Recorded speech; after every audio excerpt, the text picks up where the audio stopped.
Hi Calvary Watch Care members, there's only 2 episodes left of Greenleaf Season 2. And I'm here to give you the recap on Greenleaf Season 2, Episode 6, The Royal Family. We have a few things going on. So, it's around Sophia's birthday. Lady Mae is planning a big celebration bash. Grace goes out to get her car. Meanwhile, Sophia is focused on her choice of schools and application fees and finding a school that has a good religious program. She's interested in school primarily because Roberto is interested in school and it has an excellent religious study program, which is a bonus for her. And this alarms Grace. Grace goes shopping for her birthday gift, which is going to be a car. She takes Darius with her. And as they are talking, he's trying to get her to go on a date. And she's like, I can't do it that night. It's Sophia's birthday. And she realizes she never invited him. She tries to rectify that by including him as a +1 and letting her father know that she wants to bring someone. And this was elating.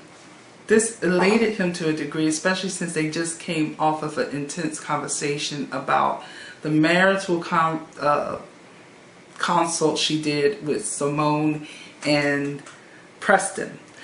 Eugenia Davis, Simone's mom, called upset, and of course Bishop went to address Grace about it. Now, they didn't go and rehash the whole situation, but the bottom line was Bishop expressed his disappointment in Grace and said, you know, I wish that at some time someone would call and say, you know, your daughter Grace, she's such a beacon of faith. And she was sad for disappointing him, and she says, well, I'm trying. And as he's walking away, that's when she says, oh, I need a +1 for the celebration tomorrow. And it kind of changed that tension between them, and he was excited. He was like, oh, you're dating someone. We were wondering, your mother and I were wondering when you would date. Who's the lucky guy? And then why did she have to say Darius' name? Because this is the reporter that's tried to take out their family. This is the reporter that drugged him through the mud for several weeks in the papers. So no, he's not happy to hear this name, and he calls him a mud rucker.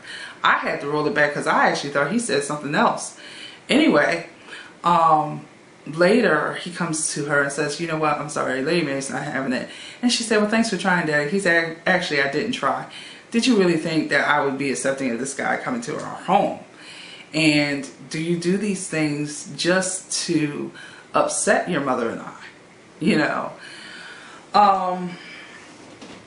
when she goes to tell Darius that he cannot attend, Darius is like, well, let's just be friends.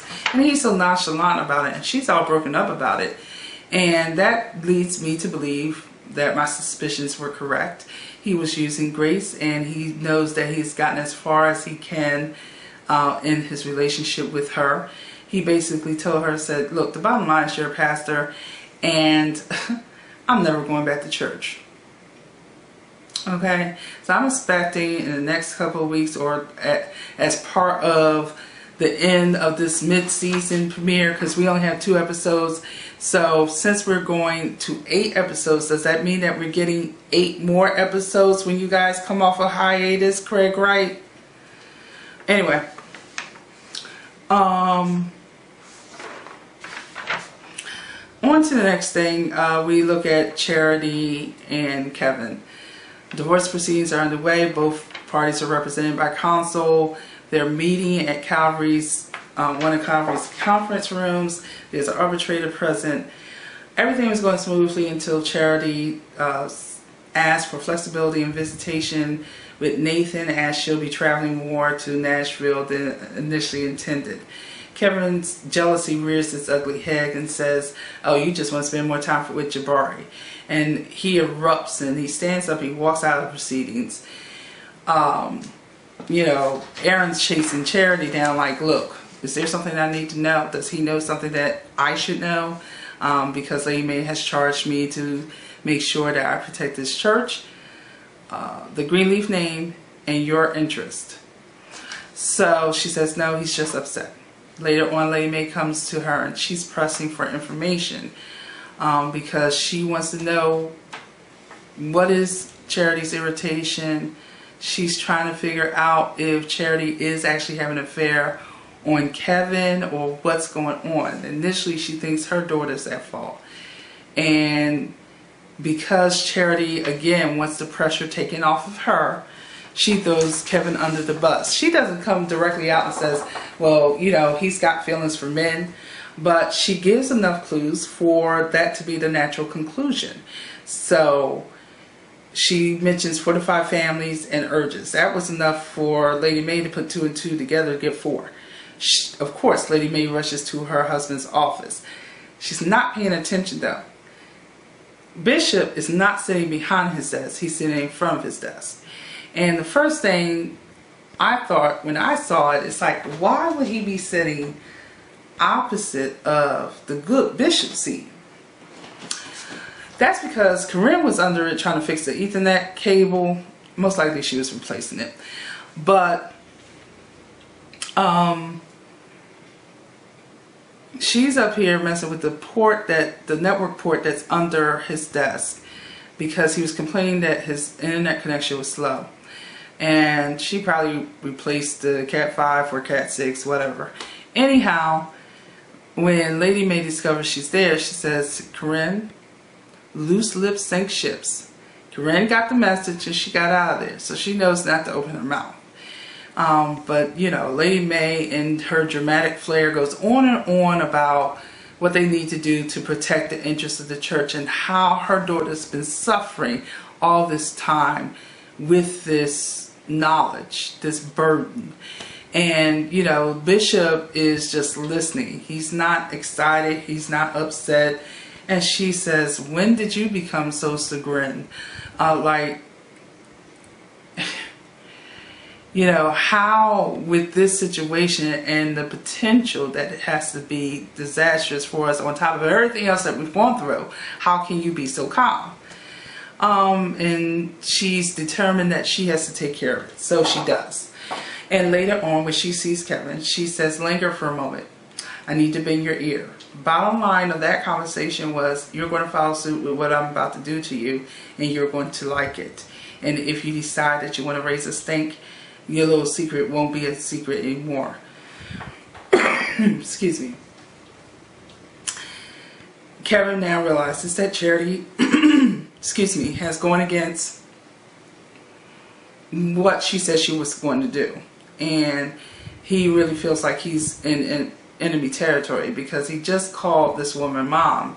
And now she's treating him like the enemy. And so, everything is changing so drastically.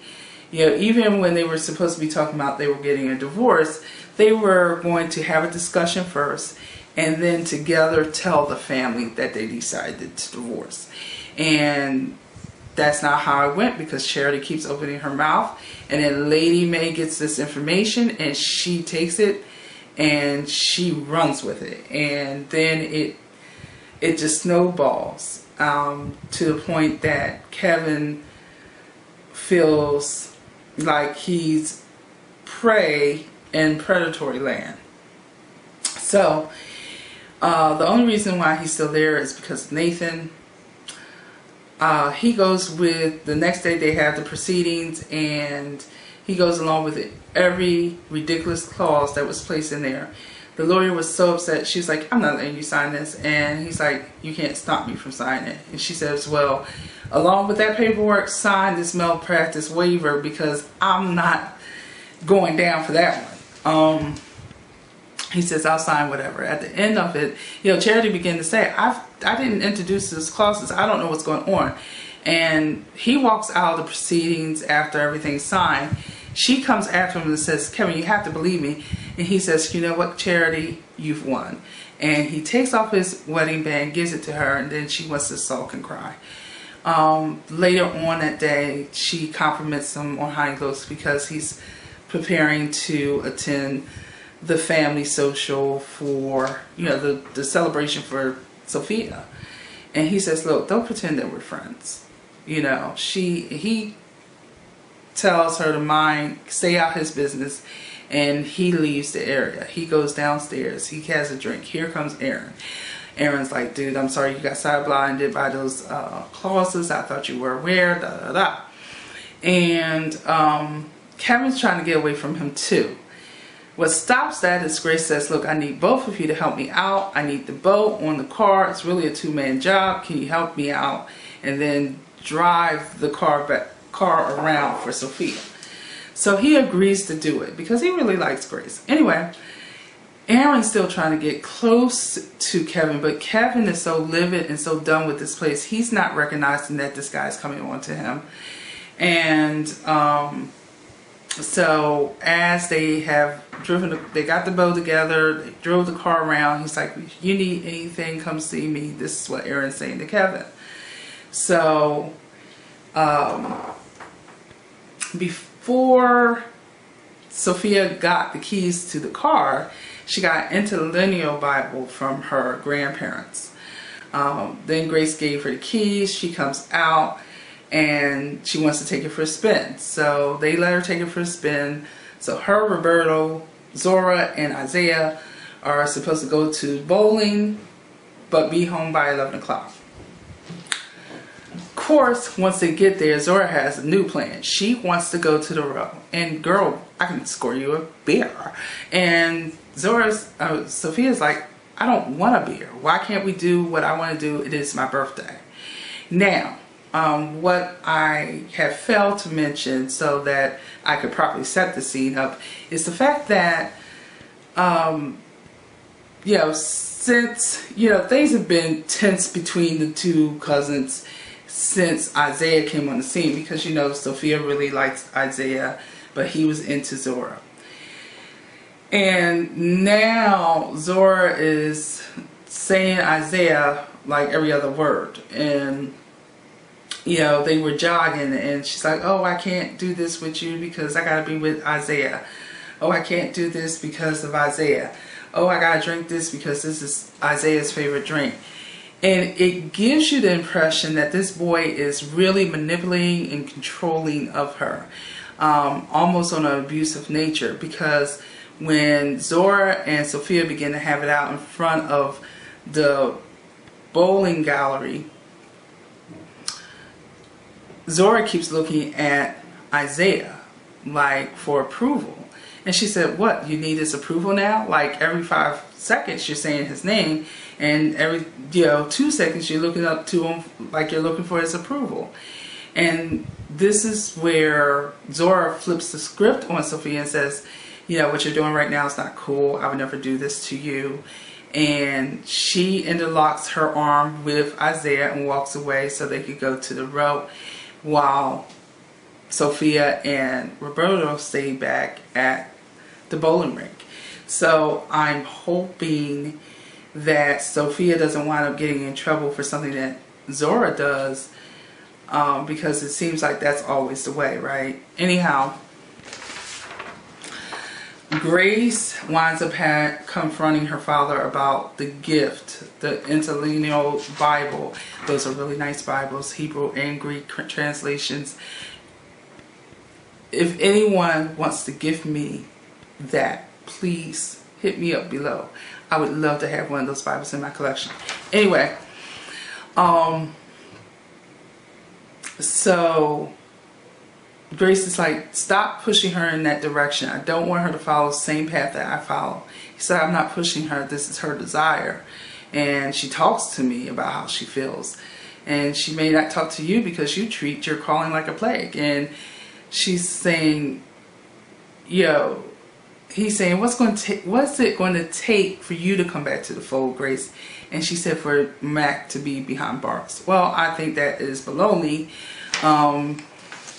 Basically what you're saying, Grace, is that you're going to be like Jonah in the Bible, where Jonah didn't want to go to preach to the Syrians, who he watched brutally assassinate and murder different families and different of his kinfolk, and now God is offering to them the same grace and mercy that he offers to me, and these have been killers. They've destroyed, they terrorized, and you want to offer them grace and mercy, and Jonah wasn't having no parts. He left. He went to Tarshish, which is the ends of the earth, basically translates to. So that's what he was trying to do, but God caused that storm to come up. But in the process of the storm, the sailors were praying to their gods and found those gods were not working. So they turned to Jonah's God, repented, and were saved. And they threw Jonah off the boat, and he wound up being in the belly of the whale for 3 days. And this is basically the same concept of grace. So, Grace, I understand where she's at, but it's her lack of faith that is in question. It's the fact that she's named Grace, but she can't extend the forgiveness that comes with grace. And even though you understand why, it's hard to forgive someone that is not remorseful, that doesn't ask for it, doesn't even want it, and is, still causing terror and wreaking harm to people. So I get it where she's at, but he says, vengeance is mine, saith the Lord, Romans 12:19, and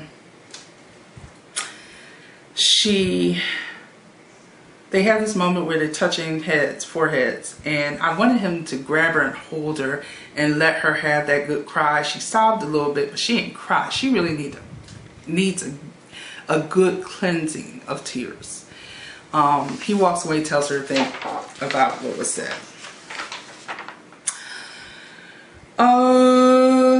That was about it, except for Jacob and Basie. So bottom line, Jacob's looking for a benefactor to help them out with the legal fees due to the injunctions that Calvary is imposing upon them. He finds a benefactor in the name of Base Reeves. But every contact information, every address, every email, every phone number seem to be disconnected, non-existent. And this seems to be some mystery man that doesn't want to be found. Jacob takes his concern to Basie to try to learn the identity of such one Base Reeves, to only find out through a hand of 3-card Monty that it is Basie himself. And this is where Jacob becomes aware that Basie's background as a hustler on Beale Street. Did everybody catch that? That's Beale Street. Same street where Mavis's bar is at. Somebody contact Mavis. She might have some intel on Basie. Y'all better call her. Somebody. Anyway, I'm wondering if there's a true connection there. Nevertheless, Basie is pressing Jacob again. So I have this pop-up poker game. Can we have it at the parsonage? Well, Jacob, I have this family thing, but I could say that it's church business. Yeah, it is church business. So Jacob lies to his wife, tells her he's got church business. She takes the kids and goes to Sophia's celebration while Jacob is there at this pop-up park, the pop-up poker game at his house. And who else is in attendance but Deputy Lieutenant Leonard Arnold? the same deputy mayor. Deputy Mayor Lieutenant Arnold, the same deputy mayor who wanted Bishop Greenleaf to sponsor the Back to Blue service, and is the same one that sold the land for a song to Basie. So that was interesting. Anyway, Basie, he comes away with a lot of cash, and so does Jacob. Jacob cleans up very well. And at the end of it, this is where Jacob decides he wants to get a conscience and asks about the legality of base reads and the whole situation with the gambling for the church. What about God's law? And basically justifies the spiritual darkness of gambling comes in twofold: the love of money and the trusting in luck. Well, I only put my trust in God, and this is not the love of money, because anything that I win goes to the church. And these were some high rollers. They weren't playing with dollar bills, $5 bills, $10 bills, or even $20 bills. These were $100 bills. So Basie had hand over fist money that he left with. Jacob, like I said, didn't do too bad himself. He had a nice little stack that was fanning out as well. So Basie leaves before Carissa could come home and be none the wiser. And Jacob probably would have got away with it, but one of those crisp $100 bills is on the floor. She picks it up. So I'm gonna wonder if she says anything about it or just puts it in her pocket and not say a word. That was it for the episode.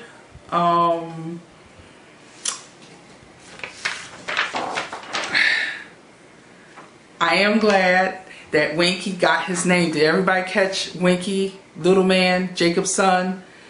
They finally gave him a name. I've been crying for all of season 1 and most of season 2 that they needed to give this boy a name, and he got a name. His name is Maurice Ashley Greenleaf.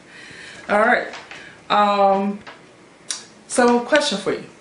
Is Sophia the new breed rising up? Is she going to be that prophetess? Or prophet. There's no prophetess in the Bible, people. It's prophet. Or she's simply a new zealous Christian and, once the newness wears off, things will even out.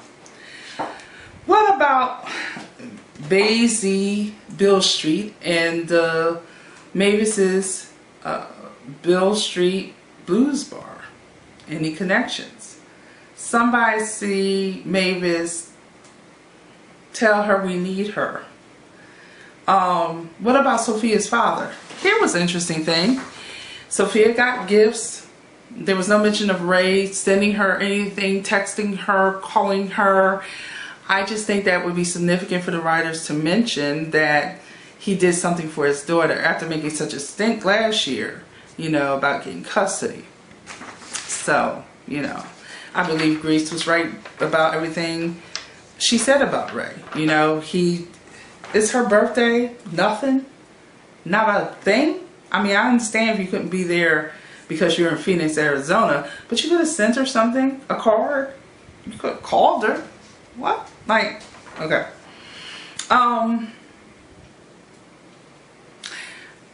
Does everybody support what I believe in Darius now having enough information to write that expose on the Greenleaf family? And everybody's been debating the group Kevin's sexuality. A lot of people are calling him gay.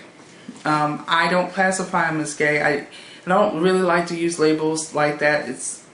But we are a society. We have to categorize things. If I was going to categorize him, I'd call him bi-curious. He has not acted on any sexual impulses or anything like that.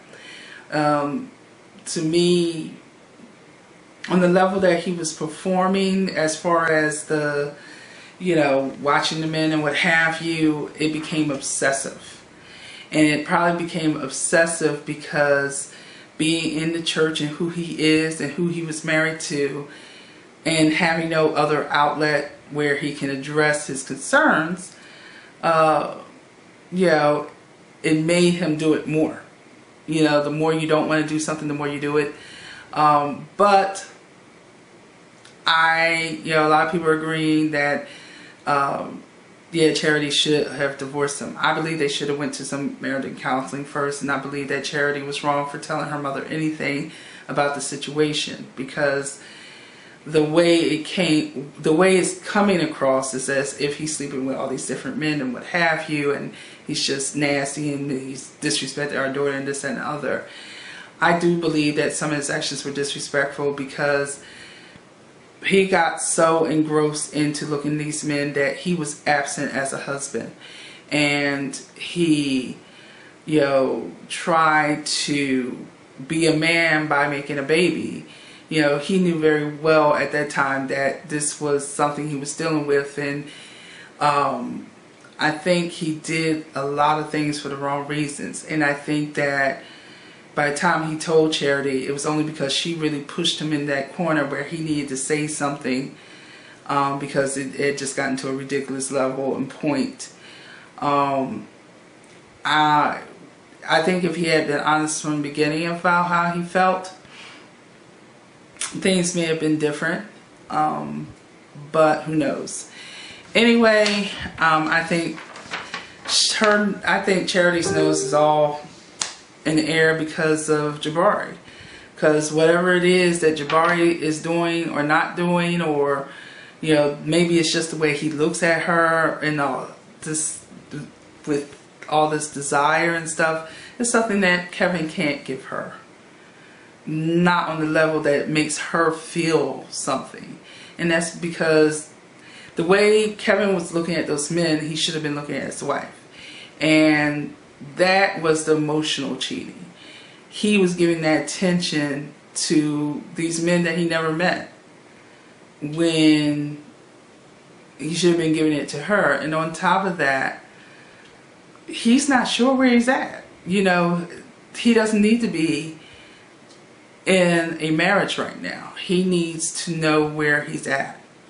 And because she's not feeling him anymore, there's no sense of them staying together if they're both going to be miserable. But I still feel like before they went down the divorce route, they needed to speak to God about the situation. Anyway, do you think Sophia and Zara are through? Is this it? Is this in? You know, are they going their separate ways? Or do you think they'll eventually make up? Let me know what you think. Please subscribe. Please vote. Vote, comment. You like, dislike, hit the bell, so you know when new videos are coming up. I know I've been really slow in doing these videos. I'm trying to get used to the schedule. I promise I'm going to try to get some more content up there. I know I keep making this promise. But I look forward to hearing from you, and until next week, bye.